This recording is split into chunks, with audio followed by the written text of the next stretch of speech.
It says we're live. Welcome, everybody. Thanks for coming out to the stream this evening, and thanks for stopping in.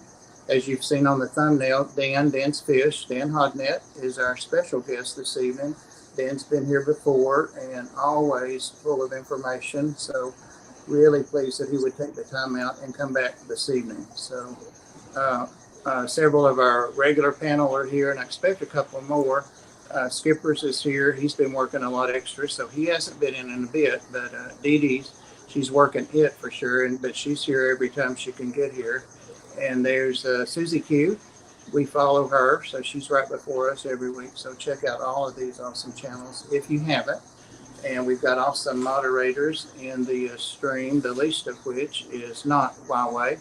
Awesome with the links there. So all right. So I'm going to stop. I'm not going to thank the members and the people in the chat individually, but thank you so much. Just a blanket thank you. Really appreciate y'all being here. And I'm going to go ahead and zoom right in on Dan. He's kept it a mystery what he's going to talk about and what he's going to do. So get ready. Here we go. Welcome, Dan. Hey, thanks for having me. Glad to be here. I'm going to put you on solo. There we go. Folks, as always, let me know if my audio and video is bad. I can change some things, but I think my settings are okay. So what I've been dealing with the most lately is live bears. So I think I want to talk a little bit about live bears and what we've learned. We have a veterinarian that is in residence with us now. She started last week, and it's been amazing what we've learned in the last 2 weeks, just having her here working up our fish. The last big shipment we got was a bunch of live bears, and so that's been our focus, because when you get new fish in, you want to learn about them. And one of them is a supplier that's fairly new to us. It's a supplier we're still breaking in. We've got a lot of work to do before that supplier will be shipping to our standards, but we've started that process. And for those that don't know, I run a company called dansfish.com. We have a big fish warehouse. There's currently, I believe, about 450 aquariums running with fish in them. And we have capacity for 508 aquariums running when we're running at full tilt. But 450 is enough to keep you busy, so we're good for now. And so what we're trying to do is figure out how to change the narrative in the aquarium fish industry. And what I mean by that is when friends find out I keep fish or come over and see all the fish, what I usually end up hearing is, oh yeah, I had fish once, but they all died. That's the typical narrative that I hear. And so I don't like that narrative. Basically what that means is that the fish hobby and the fish industry could be a lot bigger. Chattanooga Ed! Hey, my friend, good to see you. Glad you could make it, Ed. Sorry, I interrupted. Oh no, totally worth it. I like to refer to Chattanooga Ed as my favorite troll doll because of the color of the beard. Yeah, good to see you, my friend. I'm glad you're here. But anyway, that's what we're trying to do. We're trying to figure out how to make it so that when people keep fish, they're successful. And there's two things that we, sorry if you're British, two things that we focus on to make that happen. One is education. So there's a limited amount of knowledge that you need if you're just going to set up a pretty aquarium in your living room and have pretty fish, right? There's some things you need to know, like the nitrate cycle, or the ammonia nitrate cycle, I suppose. But once you learn a couple of basics, then it's all about the fish. Are you able to get healthy fish? And so our mission is to revamp the supply chain and operate in such a way that, A, we're being humane to the fish and giving them the best experience possible all through the supply chain and on to our customer. And B, making sure that the fish arrive healthy for our customers. So that's what we focus on here. And to that end, one thing we've been looking at really heavily in the last couple of years, I say actually multiple years, but really heavily in the last couple of years, and I think we finally are starting to crack the code, is live bearers. The reason we're working so hard on live bearers is because they're beautiful, amazing fish that for some reason aren't typically doing well for people these days. When I was a kid, live bears were bulletproof. I remember in kindergarten, we'd have these little pet shows where we'd all bring our pets to the kindergarten class. And inevitably, there would be a group of folks that would have guppies, and they would literally be in a gallon pickle jar. No aeration, maybe a little bit of anacris or something. And that was their long-term home. And you'd have several of them in there. They'd be reproducing. These fish were bulletproof. No heater, no nothing. Just guppies in a jar. And over the years, been doing this for a little over 30 years now. And in that time, I've seen live bear quality just go down. I've seen it to where it's really difficult to keep live bears alive, even guppies. Like you would think that would be easy. So I've been trying to figure that out, and I think we have. And we've narrowed it down to two issues. The first is pathogens. So there are definitely some sources of live bears that come infested with viruses. And some of those viruses are really persistent and harmful and untreatable. And so one thing we've had to do is try many different sources of live bears over the last few years and find some that were virus free. And that took some doing, but we've found a few, and we've had veterinarians go over them. We've had diagnostic labs go over them, and we found a few suppliers that it appears that they're virus free. I say appears because there's always a chance that something was missed. So it's not 100%, but the diagnostics that have been run and the exams that have been performed have not seen any. So odds are good that they're virus free. So that's issue number one. And we wrote a whole article on that, and that's on the Dansfish newsletter that you can find at dansfish.com. Just scroll to the bottom of the homepage and you can read that for free right there on the website. There's a whole list of newsletters there. The second part, though, that I'm about to write a newsletter on has to do with the second thing that I think is hurting live bears. I've heard many things over the years. I've heard that that they're inbred. I've heard that they're raised in dirt ponds and are infested with all kinds of parasites and stuff. I've heard lots of theories about why live bears don't do well. One definitely is pathogens. They do come in with some things, and we have to identify those things and treat them. But that's not any different than any other fish we bring in.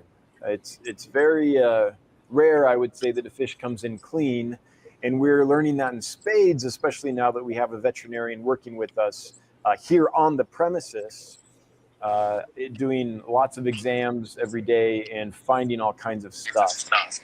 So I keep glancing at the fish over here. There's this fish right here, and it's dancing, and it distracted me. But the second thing is the supply chain. So there's a video at the Dansfish YouTube channel that was released today that I think explains this pretty clearly visually. But what happens in this industry, not just with live bears, but it affects live bears too, is fish are transported very densely. So in one bag, the bag full of guppies that I show in that video, I looked at the count later. There was 188 guppies in that bag, just crammed in there. That's industry standard. 150 to 200 fish in a bag, industry standard, common practice, has been for decades. And the industry doesn't see anything wrong with that. But here's what's wrong with that, is what we're finding. We've kind of suspected some of these things, but now that we have a vet to examine the fish and perform necropsies and things, we're seeing exactly what's happening, and we have a medical professional kind of verifying this. The fish that come in crammed like that are exposed to massive amounts of ammonia in the bag. Live bears especially have long intestinal tracts, so even if you fast that fish for a period of time before you ship it, the odds are good that it's still got some stuff in its gut, and it's going to poop that out during shipping, and that's going to create ammonia, which is horrible for fish. But the other thing that people might not be aware of is that fish excrete large amounts of ammonia through their gills. They don't necessarily urinate. Instead, they excrete these toxins that we would get rid of through urination just through their gills. What happens when the ammonia levels rise in the water is that now there's more ammonia in the water than there is in the fish, and the ammonia can't be released out of the gills. It's keeping the fish from being able to do that, because usually it does that through osmosis. The ammonia is brought up to the gills and it just naturally releases into the water because there's not ammonia in the water. But when you reverse that, now the fish has ammonia in its body that it can't get rid of, and it poisons the fish. The other thing that ammonia does is it burns the gills, it burns the fins, it burns it can burn the skin of the fish, especially if its slime coat gets compromised in any way. So what we're seeing in fish that are crowded is they come in and they've got a few parasites we can identify and treat pretty easily. So that's no issue. But then 3 to 5 days after they arrive, suddenly we start having die-off. I mean, I'm not saying all the time, but this is a typical thing that can happen with fish that are overpacked in a bag. In the last couple of weeks, we've had the veterinarian examining those and is finding just severe gills that are burned by the ammonia, and that there's secondary bacterial infections that are taking place. So the ammonia compromises the fish, and then 3 to 5 days later, the bacteria have taken advantage of that and have infested the fish, and they start dying. And that's what we're seeing, and that's the consequence of overpacking fish in a bag. And unfortunately it's industry practice. They'll still get where they're going alive, but the secondary infections will take them out within the first week or so. So that's why we're trying really hard to change that supply chain. We have some suppliers that are doing a very good job. They'll ship, instead of 200 fish in a bag, they might ship 50 fish in a bag. Sometimes they only ship 10 fish in a bag. And that's awesome. Ideally, it would be 1 fish per bag, but we got to start with baby steps here. Those fish do a lot better. Those fish, there's still occasionally a problem, as there might be with any organism, right? You get 1,000 people in a room, a certain percentage are going to be sick. It's just statistics.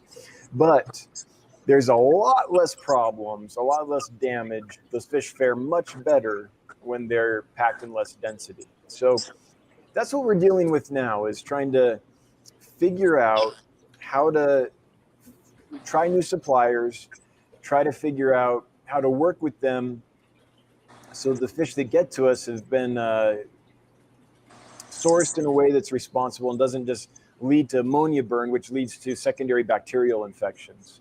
So that seems to be one of our highest causes of mortality. And that's why we quarantine fish for 2 weeks, because if there is going to be an issue cropping up, we want that to happen on our end of the supply line and not on our customers, not in our customers' tanks, so they can be successful with the fish. So based on the evidence we've found, we've responded to the company that you'll see in the video that overpacked the fish and said, okay, if you want to do business with us, here's what we need the pack to be, and here's the reason, here's the findings that we've found. And so that's the kind of work that we're doing. So those, I think, are the 2 main causes of issues. I really don't think it's inbreeding. I know that everyone says that, but I don't know if there's ever been proof of that shown. I think that it's something that could be happening, and folks suppose is happening, and so folks say is happening, then everyone else repeats is happening. But I think that's purely anecdotal. I don't know yet of anyone who's done a study and proven that that's the issue. And I would also posit that I don't think live bearers are any more inbred than lots of other species of fish that we're buying off farms. Now, a little bit more maybe, because they are breeding for certain traits and characteristics, but they're doing that with tiger barbs, which remain really hardy. They're doing that with lots of different kinds of fish. Any of the glow fish, they've had to inbreed quite a bit. So I'm not sure that it's inbreeding. What we're finding is that it's, first off, find a virus-free supplier. That's very important. And know what pathogens they're coming in with so you can treat them. But then, equally as important, is teaching the supply chain, teaching the industry to pack in such a way that the fish aren't getting ammonia poisoning and damage while they're in transit. So that's what we've learned in short over the last couple of years of really trying to figure this out. I'm happy to say a couple of our suppliers are doing a very good job. As we bring new ones in, it's this process of you order from them, you see how they do it, and then you give some feedback. And you see if they'll adjust to your feedback. And if they will, if they're willing to work with you, then it's like, okay, we'll work with this company and make this happen. But there are a lot of companies that aren't willing to do that. They have their processes in place and they just won't do it. So then you have to make the decision. Am I going to do the thing that supports my mission, or am I going to, continue working with this company? And that's why have very few companies. I mean, there's still a lot of companies we work with, but there's a larger amount, I would say, that we don't. We just are like, nope, not going to happen. So that's where we're at. That's where we're at in that process. I think from what I've seen, that the most common parasites we're seeing can be treated fairly easily. I don't think there's anything that they're coming in with generally that the typical hobbyist can treat with, like praziquantel, metronidazole. So that's basically general cure. So this is kind of verifying what Aquarium Co-op has been saying for years. Prazimetro are quite effective against monogeans, which are very prevalent. And also we do see nematodes. So levamisole is effective against annelids, one class of nematodes. And then flubendazole is fairly effective against another class. And so over the past couple of weeks with our veterinarian, we've been figuring out exactly what our protocols are going to be. We've adjusted some things on how we treat and how often we treat and what we treat with. And we'll probably continue to do that for the next couple of months as we're dialing this in. Now that we have a veterinarian on board, the exciting thing is that now we don't have to get shotgun medicines. It used to be that, ooh, the fish don't look like they're doing well. Okay, well, do we think it's a parasite? Do we think it's a bacterial infection? Do we have any inclination? If we do, we treat with something that we think would cure that parasite. But maybe it's a different parasite, and then we have to work through the medicine to figure out which one's effective. Or maybe there's no clue whatsoever. It's just the fish randomly die. Every couple of days, there's another dead one, and there's no clue. There's nothing we see. So then it's like, okay, what are the most likely causes of mortality? We'll start with that medicine, and if that's effective, great. But if it's not, then we have to go to the next medicine. So you're just guessing, right? You're kind of diagnosing or figuring out what medicine to use based on trial and error, and that's not great. What's been great the last couple of weeks is having a veterinarian that can identify the pathogen, say this is what it is, and this is the medicine that is effective against it, and be able to really treat it nicely. So that's where we're at in that process with live bears. And I think, Bob and Mafia, that's the main thing I wanted to talk about. So if anyone has any questions about that or anything else about aquarium keeping, then let's do it. So we have like 3 questions. All right. The first one came from Craig's Catfish Cave. What does the vet do to better the fish, and does it affect the price of your fish? Yeah, our fish are expensive. They just are. So the question was, what does the fish do to better the fish, or the vet do to better the fish? Well, the first thing is they diagnose what the issue is. So that's awesome. So there's different ways you can do that. You can do a little skin scraping. That doesn't harm the fish. You're just scraping a little mucus, a little slime coat off the fish, and looking at that under a microscope. And you might see in that some external parasites. And if you see them in certain concentrations, then you know that that's an issue and you can treat that. Or you might need to do a little gill clip. So you take just a couple of the filaments off the gill and you look at that under the microscope to see if there's issues with the gills. If you don't find anything and the fish are having trouble, then sometimes you have to do a necropsy. So you find one that's really ill or freshly dead, and you basically do a dissection. And the vet will examine the organs and look at the organs under a microscope and see if there's anything they can identify. You can also do a fecal test. So if there's fresh fish poop in the tank, then the vet can suck that out and look at that under a microscope to see if it's got, parasite eggs or parasites in that, to see if there's intestinal issues. So there's all kinds of different ways the vet can do it. But the thing that is helpful is that they have the tools to actually diagnose the issue. They have the knowledge. We have a microscope. They have different stains and different techniques they can use to find different pathogens. And then if the vet can't figure it out and it's an ongoing problem, then the fish are sent to a diagnostic lab. So they're sent out for what's called histology, where the lab will take, has sophisticated equipment that allows them to look at tissues in depth and see if there's any infections in like the kidneys or the liver or what have you. And that's the way you can identify like mycobacterium or different viruses and some other things as well. So all that does add to the overhead, right? There's definitely costs associated with doing all that. And I dare say that we try to keep our prices reasonable, but we are at the high end of the market for sure. And that's for two reasons. The first reason is we work with our suppliers so they transport fish less densely.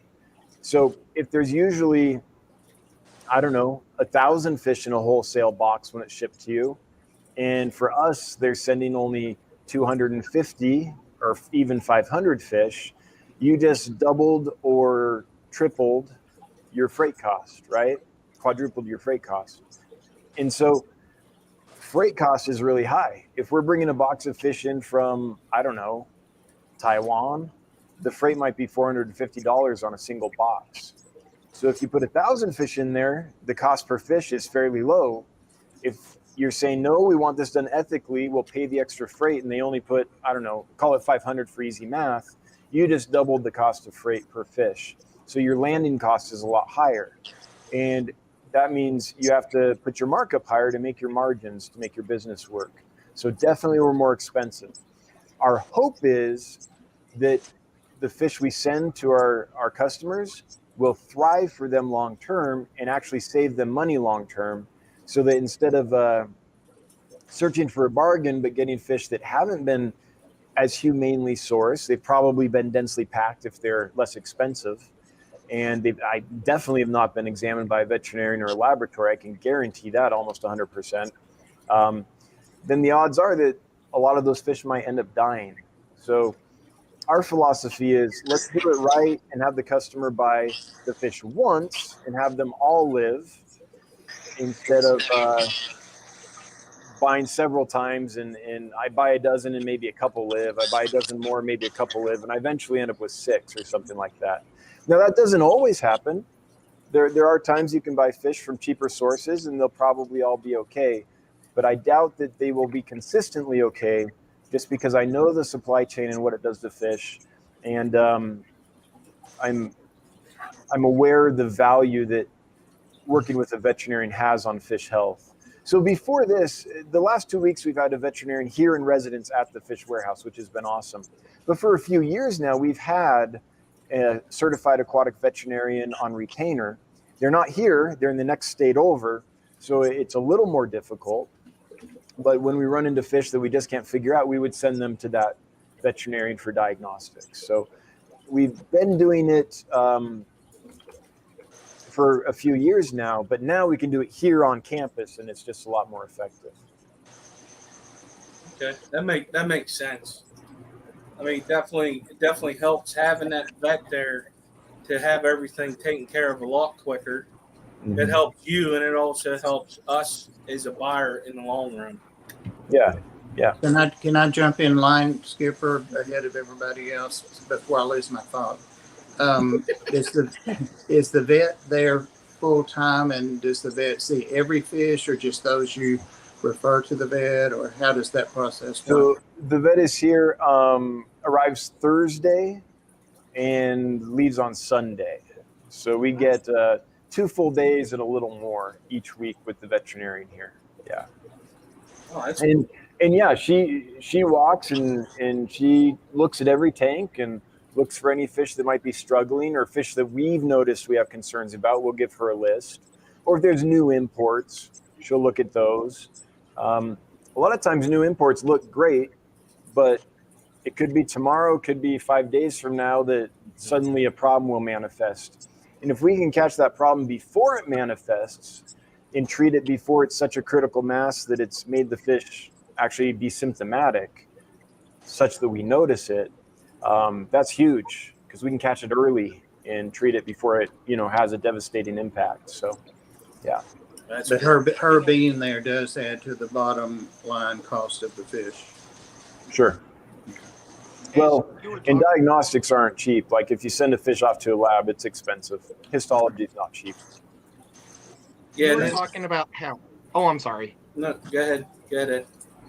You were talking about how fish used to be so much hardier. Guppies were in the 70s and 80s, and my dad used to breed guppies and sell them, and we didn't use heaters or anything. Right. And so now, as I've become a guppy breeder, my goal is just to get the first drop, because once I get that drop in my water, then I can go from there. But I've noticed with the Asian strains, I've made a second fish room now that's not heated, and I've got 410-gallon tanks with my 4 favorite lines of guppies in them.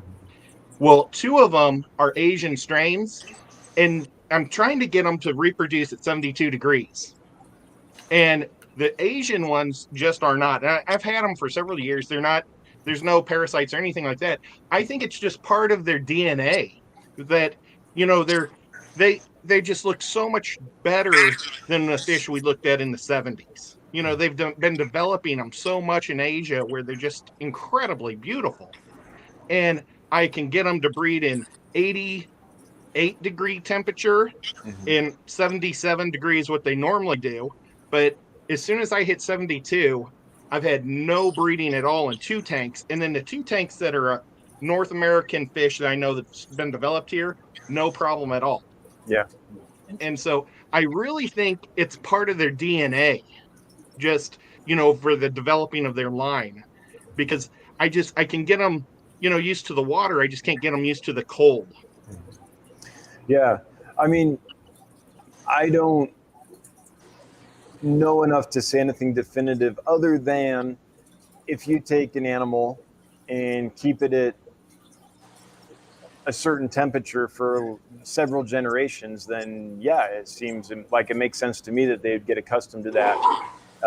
That the fish that thrive best at the high temperatures are the ones where you're going to pass their genes on, right? And so after several generations, you could have a fish that thrives better in higher temperatures. So they'll live for you, they just won't reproduce, is what I'm hearing.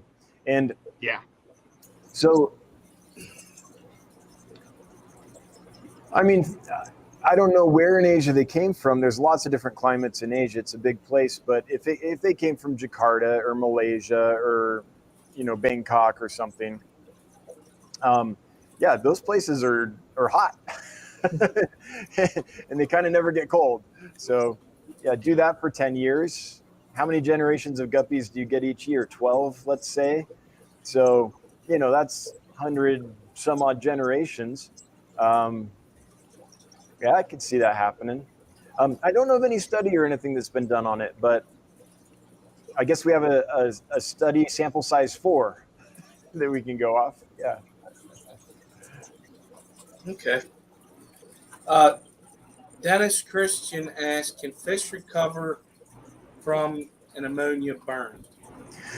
Yes and no. Generally, yes. And it depends on the extent of it. If the gills are so burned that the fish just can't get any oxygen, then there are times when the fish's gills can't recover enough and the fish will pass away. It does happen. But yeah, I would say that almost every fish that has ever reached a pet store has experienced ammonia burn. And a lot of them recover. But I think a lot of the mortality that's experienced in the industry is from ammonia burn, based on what we're seeing and understanding here. So can they recover? Yes. Will they all? No. So. And Dragon Lair wants to know, how does the vet diagnose a virus? They don't. We have to send it to the lab for histology. So a vet might see like a couple little granulomas or something that could be indicative of something. But basically what happens is the vet does their examination, looks for what the vet can find, and then the fish is sent to the lab for histology after that. Yeah. I don't. Now, there might be some vets that have the equipment to do that, but that takes some really specialized equipment. So mostly that's diagnostic labs. What's the treatment for a diagnosed virus? I remember several years ago in a couple of your streams, we talked about viruses, and I had an old-fashioned treatment that I used when nothing else worked for bacterial stuff. So I'm just curious, what do you do? And remind me what that's called. It starts with an L, right? Lysine. Lysine, yeah, that's right. Basically, it's kind of the same as when a human being comes down with the virus. Now, I should say I'm not the veterinarian, so this is all just me talking. But when a human being has a virus, let's say you got stressed because you went on a trip or something, right? Or it's finals week, you're a college student, you've been cramming and not sleeping. What will often happen is you'll be fine until you get back from your trip, or you'll be fine until finals are over, and then suddenly you'll fall ill, right? The stress catches up and crashes on you. And the virus at that point gets a foothold because your immune system's been stressed and you become ill. Let's say you develop a cold or a flu or something. Well, you rest up, you pretty much stay in bed, you try to be as stress-free as possible. And if all goes well, your immune system kicks back in and it beats the virus. And so I think in general, a low stress environment is really important. I think it allows a fish to recover. Whether the stress was originally from being transported, or sometimes there'll be a fish in a tank that just kind of bullies the other fish. In long term, that can stress the fish out to the point where they actually get sick. And sometimes that's due to the virus. But I think the best thing that we can do is keep them in a low stress environment. If you can take osmotic, lessen the fish's osmotic duty by adding some salt to the water, I think that's really helpful as well. But with viruses, it's kind of like just keep them as comfortable and stress-free as you can. And lysine is Bob's trick. I'd be curious to know if you think of it, or don't mind asking her what she thinks about lysine. It's not a proven thing for sure. It's just an old fish keeper's kind of thing. Right. Well, and if I remember right, is that something that you used in humans back when you were practicing? Lysine is a supplement for humans. You can get it at Walmart, like 100 of them for $5. But I also participated in a study with my vet about 25 years ago when I fostered all these cats and kittens here in my home. And he asked me to do a study for the University of Tennessee with him on giving kittens that had upper respiratory viral things lysine. So that's what got me interested in using it for fish. Do you remember the results of that experiment? Or very favorable for them, and it's marketed for them now in a powder form. Oh, interesting. Yeah. Luckily, it's actually not something that we run into all the time, the viruses. Mostly it's parasites and bacteria. Now, that might be because we're not seeing them. That might be because we're seeing the parasites and the bacteria, and therefore we're treating for those. And when those are cured, that allows the fish to, by itself recover from any virus that might be there. So we won't see a virus unless we send a fish out to histology. And we only send a fish out to histology if we don't find something that we can treat. So if we do an examination and we see, oh, this fish has a parasite load, then we'll treat for that. If we do an examination, though, and the fish are struggling and we don't see any cause, then it's like, okay, we can't find what the cause is. Send it to the lab for something that, because they can see things that we can't, and viruses are among those things. So I don't know that it's that viruses aren't common, or just that by treating the other things, we improve the fish's health enough that it kicks the virus on its own. Yeah. And again, just want to stress, guys, I'm not a veterinarian. You're talking about a hobbyist talking. I'm a hobbyist talking shop. That's all this is. Same. Alec had a question. It's more or less for your vet, but you may know something a little bit about it. Does she? Okay, ask her if there's a more updated book than NOGA. Don't know what that is. And I don't either. did she go to North Carolina State? Yeah, she definitely has several books that she refers to. She also has, there's like a community of veterinarians that are interested in fish medicine, and they trade papers back and forth and diagnostic sheets back and forth, and like identification material back and forth. So if you're looking at a parasite or something under a microscope and you don't know what it is, then you reach out to your vet friends and you show them a picture and you say, what is this? And they help you, or they send you information on, to help you identify it, drawings and schematics and things like that. So there's a lot of stuff that isn't necessarily in books that's out there. So I'm not that familiar with, he's got a stack of books. I don't know what they are though. Yeah. Lady R added to our previous conversation that she used lysine treatment for her late Juliet for her feline herpes condition. It made a world of difference in her quality of life. Yeah. Thanks for sharing that. So the veterinary, I know I'm probably going to chalk this up. You know how, like, when doctors, they find something new, is it called a thesis? Is that the right word? Like, So where they find something and they write about it. Is it a thesis? So kind of. So there's in graduate school, you write your master's thesis. For your doctorate, you write your dissertation. And then there's all these just academic papers and studies that are produced. Yeah. So, I mean, each field has maybe different terminology for different things. But a thesis in general is, here's an idea I want to test. That's what a thesis is. Oh, okay.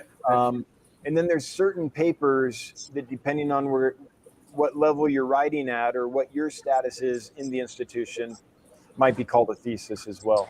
But basically what you're doing is you're saying, this is what I want to test. I want to find out why this happens, or my assumption is this. And then you go through a battery of tests to see if what you thought was happening is what's actually happening, or to find out what's actually happening. And based on the results of those tests or those studies, you collect that data, and then you say the thesis was correct, or actually we were wrong about this whole thing. Here's what's actually happening. Or we don't know what's happening, but it wasn't what we thought was happening. Like there's the data kind of tells you what to do based on those tests. Okay. Basic scientific method. I just think it's amazing that you have access to it. Oh, I love it. Yeah, because we've been guessing for a long time. And it's nice, like, she'll call me over and be like, look at this. And I'll look under the microscope and I'll be like, there's the problem. Like, you literally see the little pathogen in there swimming around or doing whatever. So it's kind of really neat. And especially there's so many locations now, medicine is harder and harder to get without a veterinarian. Mm-hmm. That's got to be handy. Now, I know I look at feces under the microscope all the time for my tortoises, my turtles, my parrot, constantly. And I have no idea what I'm looking for, but when there's parasites, you see them. Yeah. Yeah. So that's pretty cool. Yeah, you see a thing, but you don't know what it is. What's nice is having a vet on board. She generally knows what it is, and if she doesn't, she knows how to find out. She has the expertise to make that determination. Whereas I look at it and I'm like, well, there's something. There's something there that wasn't in any of the other ones. Yeah. So Susie, without a vet there, how do you treat those parasites? Well, I've got a lot of stuff like Ah, I just use it. gotcha. Yeah. Like old school, like back when there weren't any vets around, you use the kind of dog medicine and lower the. Sure. Yeah. Yeah, back in the 90s, there weren't many herb vets available at all. Like, no one treated exotics. More do now, but it's still a rarity, I would say. I have to drive to Chattanooga about an hour to, if I want to get something done for one of my reptiles. So there's not a local reptile vet here in town. Yeah. I have to drive out of state. So say there's a new fish that's it's discovered, it's finally coming into the fish hobby.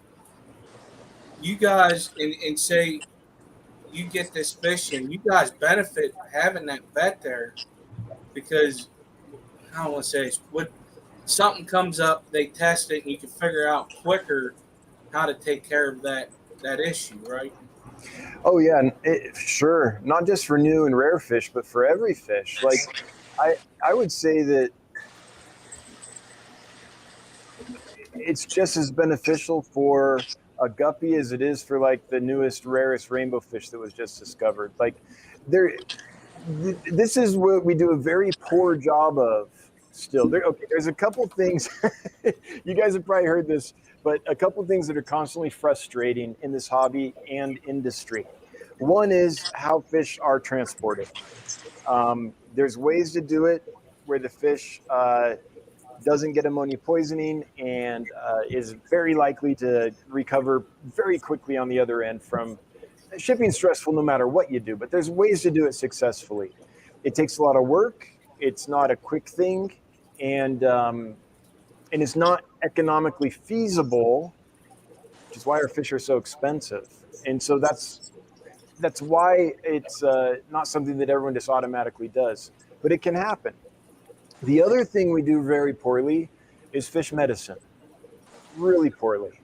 And it's not just at the hobbyist level, it's at the industry level as well. Show me a wholesaler, any wholesaler, who has aquatic veterinarian in residence. I can't think of one. Even I don't want to say any names because I don't want to get in trouble, but even the biggest one in the United States, I don't think they have a veterinarian. They have a fish health technician, but I don't think they actually have a veterinarian working with them. And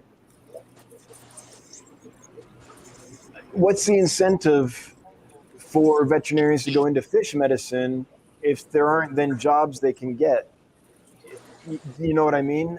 Maybe you can work at a salmon farm or a trout farm or a catfish farm, but if your passion is aquarium fish, what are you going to do? You could work at a public aquarium and treat sharks and things, but we could be so much more advanced if we were willing to hire veterinarians at the wholesale level or whatever, and there'd be more jobs available. Any industry, any field makes progress according to resources. The more resources, the more progress. One reason fish medicine is in its infancy still is there's just not a lot of resources. We can't support a lot of fish veterinarians. How many fish owners do you know that would be willing to pay for a veterinarian for their typical fish? How many pet stores do you know that are willing to pay a veterinarian to come, I don't know, once a week and do an examination of their stock? It's an issue. And so those are the two things that are really frustrating to me, because I know that if we change them, not only would we have people being much more successful with fish when they're trying to keep them, and so the industry and the hobby would grow and everyone would benefit, but also there would be so much less mortality of the fish themselves. So yeah, it's just, we've got a long road to go, but the whole mission, the whole reason we're doing this is try to make that happen, try to make that push so that the industry does that. The result is going to be more expensive fish, for sure, because your overhead is higher. But it's also going to be a lot healthier fish and a lot more ethically sourced. It's like, you can have a guilt-free fish purchasing experience, right? Rather than feeling you might be supporting something that has a net negative on the fish themselves, maybe we can make a change so it's a net positive from the fish's perspective. So I don't know. I can talk about this for a long time, but I get that because at one point I was breeding. It's going to go away from fish, but it kind of relates to it in a way. Is if you get into any type of breeding of animals, right? We'll say livestock, we'll say dogs. There's vets involved, right? So right. you know what you're getting. You know that they're going and they're getting taken care of. So of course that's going to up the price, but you're getting good quality animal. So if that would happen more into the fish hobby, I feel that you're going to have a better quality fish. More people will be interested because, like the beginner, oh man, I killed all these fish in this tank. I'm done. Yes. Yep. But if you have that better quality fish all the time around the board, I feel that would definitely help keeping the hobby alive. I mean, it is alive; it's not dying, but it would bring more people in and get more interested in it. Mhm. You know. Yeah, I mean, it's got to be the most frustrating thing, especially if you're brand new and haven't yet had success, to get a tank, be all excited, get it set up in your living room, it looks beautiful, and then 3 days later have all your fish die. Maybe you try again and they all die. You probably aren't going to try a third time, right? So Yeah. I refer to it as a snake eating its own tail. I think that's what the industry is set up for now. Because there's such high churn, because there's such a high failure rate that people churn out. They try it and then they stop. Whereas if the fish were healthy and people had enough education to know the basics of the nitrogen cycle and all that, it doesn't take a lot, but there's a little education for sure. But then all the education in the world about how to keep a tank cycled and its parameters steady isn't going to help you if you can't get healthy stock. So Right. it's kind of like a two-pronged thing. Yeah. And the health of the stock has to do with pathogens, yes, but I'm telling you, supply chain is, I don't know the percentage, half. 50% of the problem is just how they're transported. Yeah, so something that's worth fixing. Dan, how are you getting the word out, the message out that you just gave us about elevating the health of the fish through having a vet available? How are you, besides word of mouth, me saying, well, my fish have been checked by a vet from Dan's, how else are you getting that out to the fish community? Yeah, well, we're going to be doing an entire video series on like fish health, basically. So as the vet is working up fish and finding different things, we'll be following that process. So here's a fish, it's struggling, we don't know what's wrong. You'll see the vet take that and work it up. Maybe we can look under the microscope. And we bought a camera for the microscope. So far, we haven't been able to get the camera to talk to the software that it's supposed to work with, so we're still trying to figure that out. But right now, we're just using our phone up on the microscope, and it's not great. But once we get that working, we should be able to get some decent quality video and be able to show, here's the fish struggling, here's what we found is the issue, here's the treatment protocol we're going to implement, and here's the fish, I don't know, 2 weeks later or something like that. And I think that could be really helpful for people. So that's one thing we'll do is now that we have... Someone was detected at your front door. Who was that? My dog's telling me Yogi had to that. go outside. That's good. I like that. That was Anyway, perfect. Anyway, just releasing content about it's one thing that we can do. I'm going to do a newsletter of like introducing our veterinarian to folks as well. So we're going to be doing some things like that. And then it's basically the customer base and the community The that word of mouth. cares about this and has been our bread and butter forever, is people that have tried us, know what we're doing, see the difference, and then tell people. And that's got us to the point we are. we are about to start a big marketing push though, because we do need to grow another 50% or so we can become get out of startup mode and feel like we're sustainable. The company's still young. We're still not to the point where we're fiscally secure long term. We do have to grow.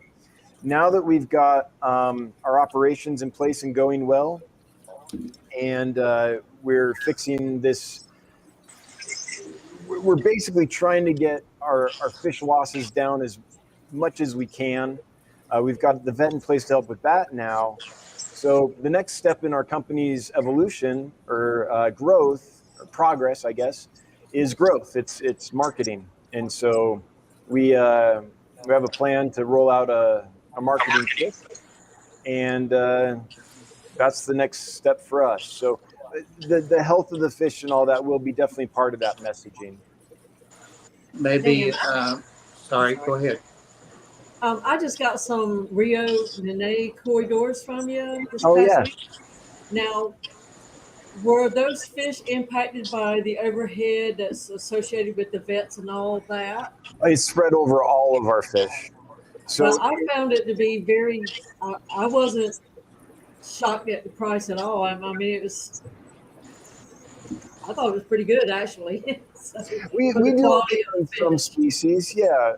There's some species where we're able to be at market level, normal market levels, and then there's other species where, so Corys, for example, those Corys you got are decent sized, right? Yeah, they were nice. Yeah. So they're going to be naturally shipping less of those in a bag. The smaller fish, think of your cardinal tetras or your rummy nose or guppies or CPDs, stuff like that. One of the reasons that cardinals and rummy nose and CPDs and neon rasboras, neon green rasboras, kubatai rasboras, have a reputation for being so delicate is because it's very normal for the industry to overpack fish. And when they're small fish, really overpack the fish.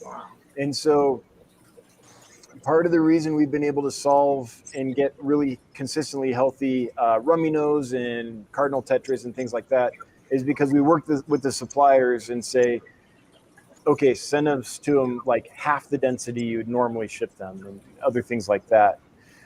So those are the fish, the small fish, are the ones that our costs really skyrocket on. And I can't charge $12 for a cardinal tetra.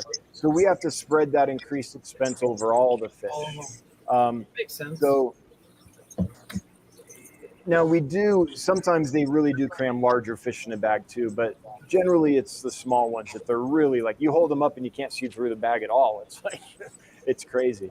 So we take the costs and we just spread it over everything to make it so that one fish isn't just absolutely astronomical in price. I was going to mention that I'm sure you probably thought about doing a video with the vet, which could be shared infinitely, you know. Oh yeah, we'll do a whole video series on the fish health and working with the vet. Awesome. We have to do it in such a way that we can share our experience, but we can't say, here's what you do in this case, right? I'm not an animal hospital, but we can take you on the journey of here's a fish that's struggling, here's the process we went through, and here's the result. Yeah. We can show that. Yeah, I think people would love seeing that. Yeah. I would. While there's a pause, hold that thought, Dee Dee. Daniken's coming on in 5 minutes, and we've got the links there to head over there right after this. So, sorry, Cool. Go ahead. Bill Mayer asked, how far does the vet travel, and do they go to like private homes? Right now, she's not going to private homes, but I think once. No, she doesn't go to. I'd have to ask her. I don't think she does. She just has a hospital she works at, and she's coming up from Colorado. What school of veterinary did she go to be able to specialize in fish? I don't know the answer to that. And so she's specializing in fish now. So her Okay. background is typical veterinarian. She's just now specializing in fish. So what she's doing with us is she's earning her certification in aquatic veterinary medicine. Okay. So she's coming up, and we are able to provide all the experience she needs, because there's plenty of fish here to examine and work up, so that she can pass her certifications. So that's what's That's going on awesome. there. Yeah. So it's an ideal thing for her because she's getting certified, and it's an awesome thing for us because we get a vet. So it's great. Yeah. Yeah, that's great. All right. Does anybody have any last thoughts or questions for Dan? We just Well, got a few maybe minutes. Dan will set the standard. Maybe some of these other big companies like, well, Dan's doing it, so we got to start doing it too. Yeah, we're not big enough yet that I don't think we've had a big impact on big companies, but we've definitely had an impact on hobbyists and smaller, like basement breeders that sell on, Get Gills or Aquabit or whatever, or sell on eBay, things like that. There's definitely people that have adopted the practices and are seeing success, and so they keep doing it. I know we've had an effect there. We are having an effect on the supply chain because we demand that our suppliers treat the fish more ethically. But we're small enough that, a lot of suppliers are just not willing to make the change. It comes with growth. Basically, we have to grow to the point where they want our business bad enough that they'll make the change if they're a big boy, and penetrate the market enough that any competitors need to make the change as well. So I think that in order to make the impact on the industry that we want to make, we have to grow a lot more, because we have to be enough of an impact in the industry that competitors are like, oh, we better start doing that. That's what it's going to take, I think, to really change the industry. It's early days for us. Awesome. And by the way, we can use a hashtag to go over to Danikins with. If someone has a good hashtag, please share it. All right.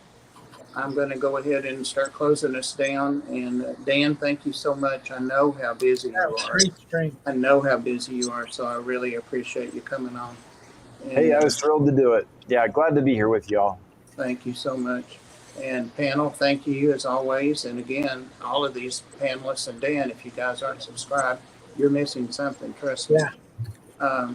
And everybody, the members and the people that are in the chat, and especially the moderators, Huawei is awesome with those links. And thanks for your great questions and participating. Great stream, I think. So thanks, everybody. All right. Bye-bye. Good night. Good night.